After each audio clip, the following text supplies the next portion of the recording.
The present perfect. The present perfect is an interesting tense because it's not used in all languages. To form the present perfect, you have your subject with the auxiliary verb have or has, and then you have your main verb in its past participle form. This verb tense deals with the present and the past. There are 3 situations where you would use this tense. The first situation would be when you're talking about an experience. For example, he has seen Jurassic Park. This means that at one point in his life, he watched this movie, but now he is remembering that. The next time you would use it is when you're talking about a change or new information. So, I have bought a new TV.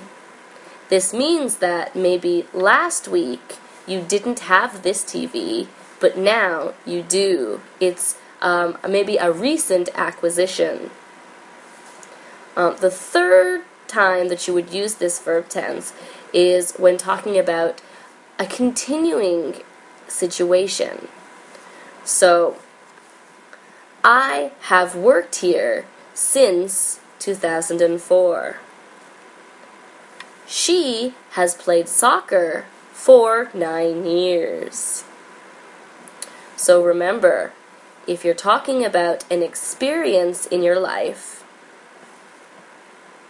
a change or something new, or a continuing situation, you must use the present perfect. The past perfect. The past perfect tense is an easy tense to understand. It talks about an event in the past before another event in the past. So, for example, the bus had left when we arrived. To form this verb tense, you have your subject plus the auxiliary verb have plus your main verb in the past participle form. Another example would be, they had finished when we started. The future perfect. The future perfect tense talks about the past within the future. And while that might seem a little strange, it's not that hard. So let's start by talking about how it is formed. To form the future perfect, you have to have your subject plus the auxiliary verb will plus the auxiliary verb have plus your main verb in the past participle form. So let me give you a couple examples to help clear that up a little bit.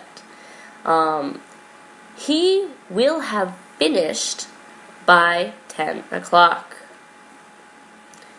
I will have eaten by 1 o'clock. These examples both illustrate how this tense is used. Let's talk about I will have eaten. So, I will have eaten by 1 o'clock. That means right now it could be 11 o'clock, who knows, it's earlier in the day. And I have not yet eaten anything. But once 1 o'clock rolls by, I will have finished eating. So it's the end of that situation.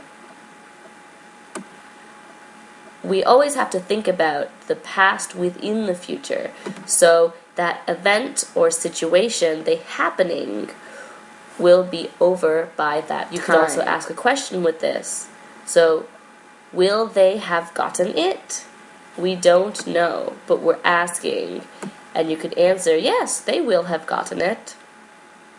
Get it? Good.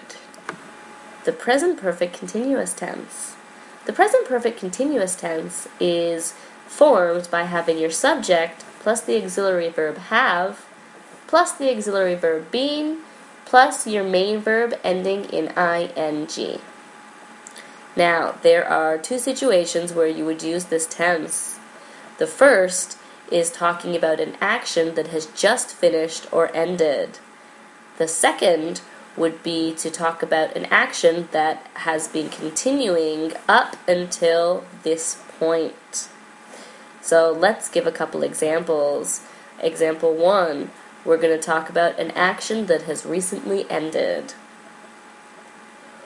Someone asks you, "Why is the grass wet?" And you say, "The grass is wet because it has been raining." That means that now it has stopped raining, but this person didn't notice that it had been raining, and so they were questioning why the grass was wet. You could also say, "I'm tired because I've been running." So maybe 10 minutes ago you went for a run, and now you're out of breath. And that is a logical explanation why. The second way is when talking about a continuing action up until this point. So for an example, "I've been reading for 4 hours. Ooh, a long time to read a book, I know. But that shows that 4 hours ago I started reading, and now, I'm still reading. So to recap, you can either talk about an action that is recently finished or a continuing action up until this point. The past perfect continuous tense. This tense is used to stress duration of time in the past. It is formed by having your subject plus the auxiliary verb had plus the auxiliary verb being plus your main verb ending in ing. An example could be, "We had been singing all day." Or, "We had been waiting for Michael for 5 hours. We're stressing time here. It can also be used when using and focusing on reported speech. The future perfect continuous tense. To form the future perfect continuous tense, you have your subject plus the auxiliary verb will plus the auxiliary verb have plus the auxiliary verb being plus the main verb ending in ing. This verb tense is used to stress or talk about a long action before some point in the future. For example, "I will have been working here for 2 years next week." So while we're talking about the future, it's something that hasn't happened but is in the process of happening. Another example could be, "He's going to be so tired. When he gets here, he will have been traveling for 24 hours. So we're stressing the length of time something has been happening up until a point in the future.